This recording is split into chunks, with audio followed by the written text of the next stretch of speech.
Welcome to IGNOU Mitra, Yearns to Learn.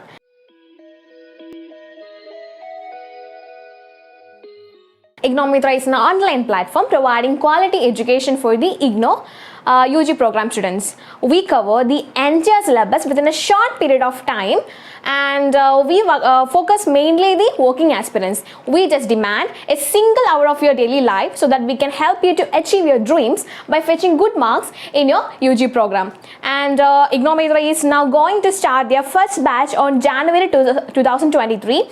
For those who haven't subscribed to our channel till now, the link is given in the description box below, and please do subscribe our Telegram channel at IGNOU Mitra 22. And for any further queries or updations regarding IGNOU, please feel free to contact us at Team IGNOU Mitra.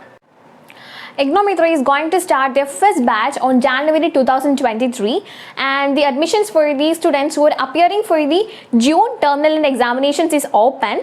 And as we all know, we have 4 credit as well as 6 credit courses, and the 4 credit courses will be available only at 1,499 rupees, and 6 credit courses will be available to you at just 1,999 rupees. And come and join us as soon as possible. Let's try the IGNOU burden with us and get rid of your exam worries and all. And we assure you a better performance and best results. So let's start the journey together. Today I'm going to introduce you all to the public administration subject, BPAC 132 administrative thinkers, that to Indian thinkers, especially Kautilya. And the public administration subject as such is a new paper added to the IGNOU curriculum. So we don't have much reference to the previous year questions. But the past year question papers shown that both the Indian thinkers are being asked in this question. And like in the slide, we can see the principles of administration of the Kautilya has been asked. The trusteeship of Gandhi has been asked. So fortunately, we have only these 2 thinkers to study. So we can cover them in a comprehensive manner, but within a short span of time. Let's join me. Do you remember the name Kautilya, which you all must have heard somewhere in your school curriculum? In what context did you hear that name? Do you remember that? Yes, that's Mauryan administration. He became the reason for the establishment of Mauryan Empire. He became the backbone of Mauryan administration. As we all know, he is also known as Chanakya, Vishnugupta, and so and so. He is also famous for his famous book, that is Arthashastra. Arthashastra is an economic book, not just an economic book, but also talks about other aspects of the public administration. And it is actually a compilation of 15 books. And 150 chapters covering 180 sections with about 6,000 sutras, and it contains many themes like his first book focusing on governance, second book on economics, 4 and 5 on law, and 6, 7, 8 on foreign policy, 9 to 14 defense and war, and so. The themes discussed by Kautilya in his book Arthashastra was not only relevant for the ancient Indian administration, but also relevant for the day-to-day administration of modern Indian or any other democracy or any other administration too. That's why the topic is being repeatedly asked in the question papers too. And the principles of administration, which was laid down or introduced by Kautilya in the 3rd century, was also reiterated or being reintroduced by the Western classical thinkers like Urvik, Gullik, Fayol, etc. So now we are going to discuss that in detail. First principle we are going to discuss is division of work. Division of work or division of labor, according to Kautilya, has a bearing on the efficiency and effectiveness of an organization. And accordingly, he has classified them into 34 departments based on their specializations and the knowledge that each of the head holds. The second principle we are going to talk about is hierarchy. It is like a pyramidal structure where the topmost position is held by the king, and the subordinate levels are by Mahamatyas, Amatyas, Adhyakshas, etc. The Amatyas are like today's civil servants, while the Adhyakshas are like superintendents. And but the level of communication between these levels are not clearly mentioned in Arthashastra. But even though the communication was vaguely mentioned, the promotion was merit based as well as suitable for the position in the hierarchy. The third principle we are going to discuss is the unit of command. Whether the whatever position you hold, you will be commanded only by the king. The king is the sole commander to all the positions holding below. And the fourth principle we are going to discuss is centralization, which is the most important one for the modern administration, because we all know the modern administration or the empire covered a vast area of the northern India. So, but still they followed a centralized governance, and this was with the help of several consultative mechanism and participatory governance. And this governance, the consultative mechanism, were with the help of many persons like Pradeshikas, who holds the Pradeshas. Pradeshas like today's provinces, you know, and these also with the help of Sthanikas, who holds the Sthaniyas. Sthaniyas are like, you know, today's district. And also there were Nagarikas. These Nagarikas were the head of Nagar, that is the today's cities. And these Nagarikas were assisted by Gobas, like, you know, head of the ward. Each city was divided into several wards, and these were headed by Goba, and these Gobas assist their head Nagarikas. And with the help of all these persons, the centralized mechanism of governance is done in modern administration. And this principle is very much important in case of modern administration. And I repeat the hierarchy. The topmost position is held by the province or the Pradeshikas, which is then divided into Sthaniyas headed by Sthanikas. This is then again divided into Nagaras, or the which is headed by Nagarikas, and this is the city ones, and the city is again divided into several wards, which is you know, headed by Gobas. The fifth principle we are going to discuss is authority and accountability. Authority and responsibility both go hand in hand. These are like the two sides of a coin, and the king is not only given all the powers, but he is made responsible for his actions, which is to make his people or the subjects happy. And along with that, his responsibility, not only his responsibility, but all responsibility of all the civil servants or the people are being you know, judged on the basis of the legal framework, moral, professional and ethical perspective also. And if they fail to do so, or fail to comply with the rules and regulations of the state, they would invite punishments. And with the help of this, you know, the authority and accountability is being ensured for the safety and the prosperity and the social well-being of his subjects. And king and his subjects should have a clear idea about the pros and cons, about the positive aspects as well as the negative aspects about the policies they are going to implement in their country. And accountability is ensured with the help of many spies and watchdogs who are accountable to the king you know, accountable to the king at all, not to anyone else. And these were called Buddha Purushas, Vishakanyas, etc. And this is actually not mentioned in your textbook as such, and I just mentioned that name. And this is to ensure the accountability in the region. And if the king is also not doing his work properly, or arbitrarily he does his administration, he can also be questioned according to Arthashastra. So the next principle is prevalent or the precedence to the organizational principles over the personal interest. And this is one of the most important aspects also, and this is also mentioned by the famous classical thinker Fayol in his 14 principles. Here it means giving importance to the public interest. The loyalty to the king and the kingdom is the most important thing when it comes to the modern administration. And here the king it doesn't mean a person as such, but it means an organization or the state. And loyalty to that is the most important thing when coming to public service. The next important principle is discipline. This is the prerequisite for any organization as such. And also Kautilya ensured that there should be strict observance to the rules and regulations laid out by the king for the smooth run of an administration. And like we already said, failure to comply would invite punishments. And the next principle is coordination. This is actually implicitly mentioned in the Arthashastra. And there should be a harmonious and integrated work between the king and all the departments for the smooth run of administration. And we can ensure, or this is evident in the participatory form of governance, which is seen in the centralized form of governance, so the system of governance. And through this, a smooth as well as a powerful state can be seen. The next principle is direction as well as the leadership. And direction as such is important for the management of an organization. It is the complete engrossment of the leader in the activities of the organization.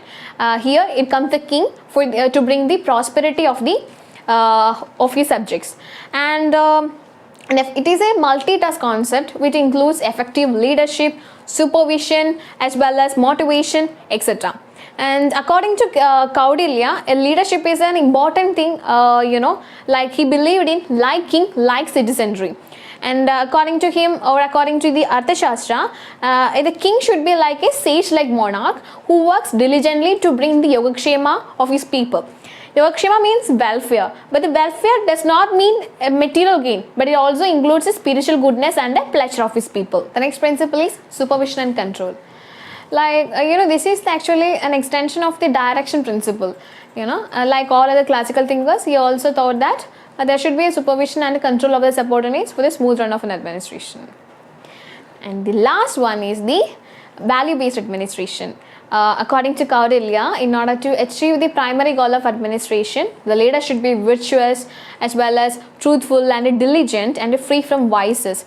He should have a long-term vision, and he should have the qualities of reliability, liberality, etc. And he should be able to accommodate the advices from the elders in order to run a smooth administration. So guys, before going to the next topic, we can just recall what we have studied till now, and that is the principles of administration.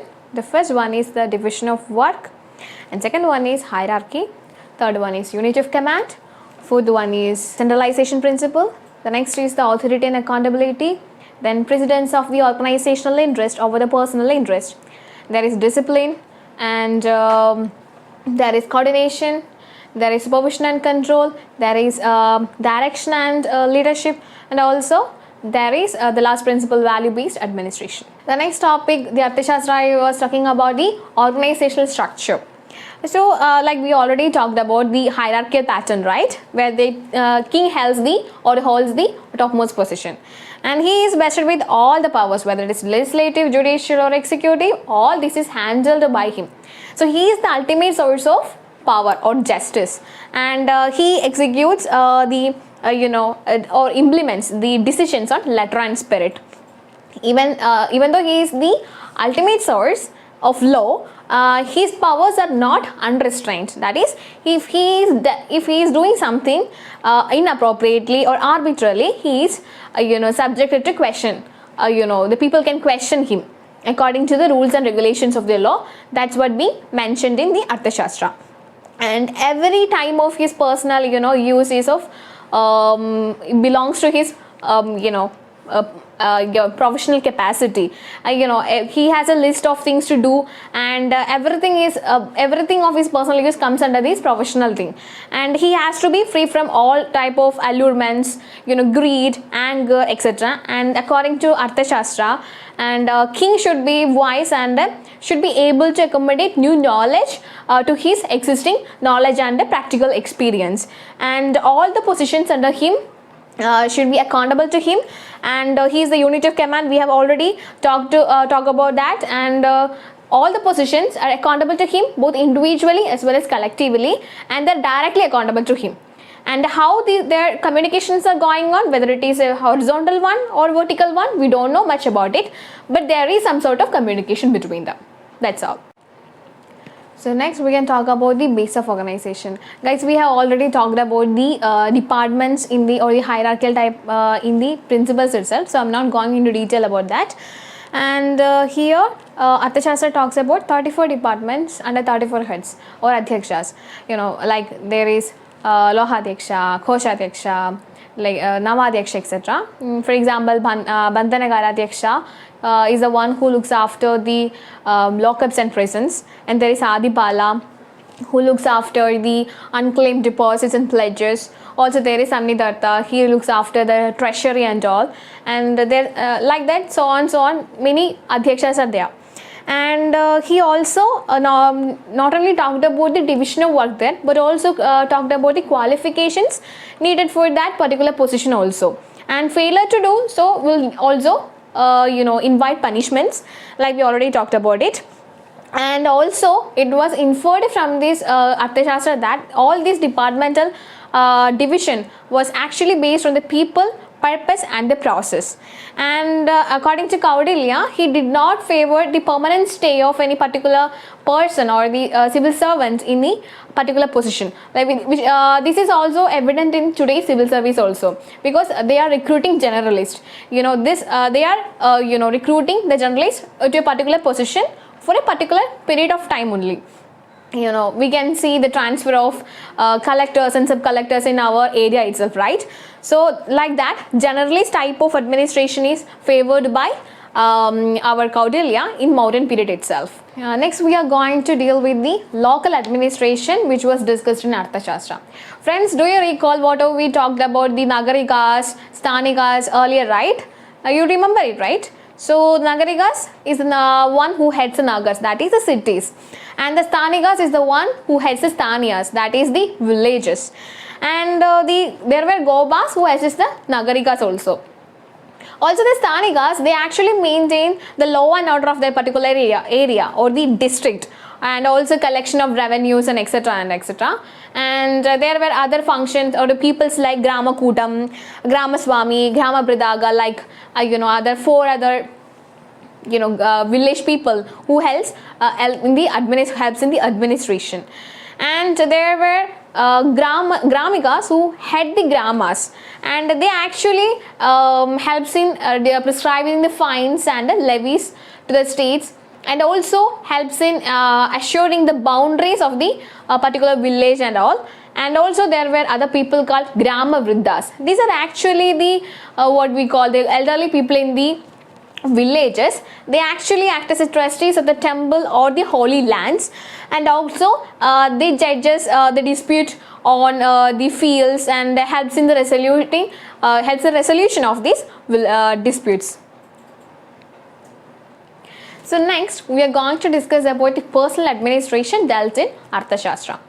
So here in Arthashastra, Kautilya described the state as a welfare one, and besides being a welfare one, the state is a major source of the public employment. In order to get the social welfare or socio as well as economic welfare of the state, the people should work harmoniously together in all administrative decisions, policies, etc. And also according to him, the king treat his subjects as his children. We can deduce this from the Ashokan edicts also. In the later period, the Emperor Ashoka, in his edicts, it is shown that he treat his subjects as his children. So this was actually from the Arthashastra principle, And the person who gets into the service should be free from Kam, Krodh, Lobh, Maya, etc. And also there were other sort of qualifications mentioned in Arthashastra, like there should be moral ones, technical ones, professional ones, etc. But the most important being the loyalty to the king and the kingdom. And also that person should pass through a lot of tests like Dharmopada, Bhayopada, Arthopada, Kanopada, like tests in order to get in the service. And for example, to get in the service of the post of Prime Minister, and the person has to go through the character test, as well as that person should be free from all sort of allurements. Even the king himself has to go through several eligibility criteria to become a king. So that much importance is given to the personal administration in Arthashastra. So guys, we talked about the personal administration. So in this we can talk about the recruitment, transfer and payment also. So here the king actually is responsible for selecting the higher officials, and Arthashastra did not mention much about the selection process of the lower level officials. The recruitment as such is actually a selection process to weed out the incompetent ones and to select the best one. The Shastra actually talks about the selection process of actually the higher ones, and did not much talk about the lower ones. The king himself was responsible for selecting the higher ones, and also along with the technical qualifications, he talked about the practical experience also. Even today in day-to-day administration of India itself, we can see while recruiting some persons, some departments ask for the practical experience. Actually, this can be deduced from the what we call the Arthashastra. And in case of promotion and the transfer, it is actually left to the discretion of the king, and he can't do that just arbitrarily. It is actually based on the performance level of the person, based on the observation efforts and the feedback that the king receives from outside. And coming to the salary, we don't have a pay scale at that time like we see today, but there was a pay scale, like a fixed one, like 48,000 panas to 60 panas. The 48,000 panas goes to the one holding the higher positions, like the prince, the Mahamatyas, including the Mantri Parishad, etc. And the 60 panas goes to the lowest one, like the musical staff, personal guards, etc. As we talked about the recruitment process, right? Along with that, he also talked about the training aspects in detail in his book 1, which talks about the governance. And the training as such, it does not include a theoretical one, but also includes the practical experience also.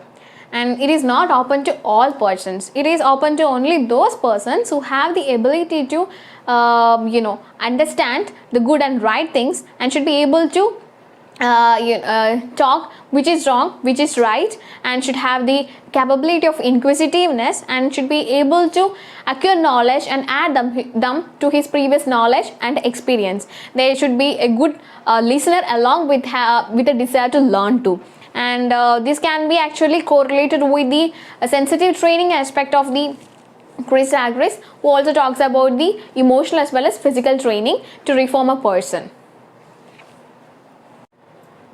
One of the most important pillar of administration is financial administration, and this is actually detailed, very much detailed in the Arthashastra.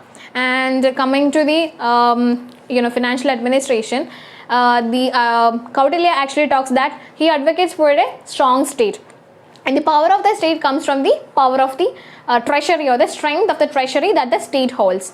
And so according to him, there should be a proper maintenance of accounts and audits in order to maintain the financial accountability, and financial accountability is the most important aspect of administration according to him. And he also listed about the tax paying ones, the tax exemptors in a detailed list. Also he talked about the villages which were all tax paying, which all villages were exempted from tax paying, etc. Also he gave detailed description of the revenue sources like crown land, agricultural land, forest, etc. And there were officials like Koshadhyaksha, who is actually the superintendent of the treasury, and Sanni Dada, the treasury general, also Samaharta, like officials which handles all this financial administration, and they are accountable to the king directly. And any way of cheating like misbehavior, omission of entries, etc. are punishable, and these punishments actually are done only after the proper trials only. And there should be a proper separation between auditing and accounting at that time.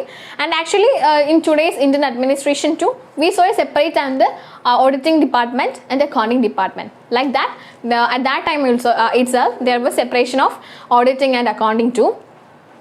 Also actually in budget we talk about the revenue and expenditure separately. In that time too, the revenue was divided in several lists like current, miscellaneous, etc. And in case of the expenditure, it was also actually classified in 3 columns, like one with the allocated expenditure, unallocated one, the one with what is called a foreseen, periodic, etc. And with the help of this, he ensures financial accountability. And there was also code of conduct for the separate code of conduct for the officials like Samaharta, Sanidada, etc. And they have to present at the time where the time of auditing at the place where it is conducted, and they have to present with their account books. They should present each and every detail without any omission of entries, and there shouldn't be any sort of embezzlements. He actually discussed about 40 types of embezzlements, like misbehavior, deviating from the rule and law, etc. Many types of corruptions, etc. Which is much more than the today's administration, and all these are responsible or will ultimately lead to punishments, which is actually not done arbitrarily but with the help of proper trials and reasoning, etc. Thus financial administration is detailed, very much detailed in Arthashastra. So guys, From all these things, we can infer that the principles discussed in Arthashastra were not only focused on the ancient Indian administration, but also consider the futuristic societies too. That's why it is still relevant for the Indian administration, not only Indian administration but also administrations or the governments world around us, in the world around us. And the principles actually were core, they act as a core principles for the good governance. Like we follow the welfare state, we follow the just and fair governance, we follow the permanent, like generalized form of civil servants, generalized form of recruitment, and there were no permanent stay of civil servants for a particular positions. Also, there are consultative mechanism and a participatory form of governance in our democracy. And thus, also we ensure very much, trainings and other aspects for ensuring the integrity and probity in our administrative aspects. So that's why that's how this Arthashastra becomes that much important in our exam perspective. So that's it with the unit 1, guys. For the rest of the classes, please do join our regular program starting from January 2023 onwards, and the registration link for the same is given in the description below. For further updations, please do subscribe our Telegram channel at IGNOU Mitra 22, and for any further queries and clarifications, feel free to contact us at Team IGNOU Mitra. And with all this, I'm concluding my session. Thank you all for your patience and wishing you all the best.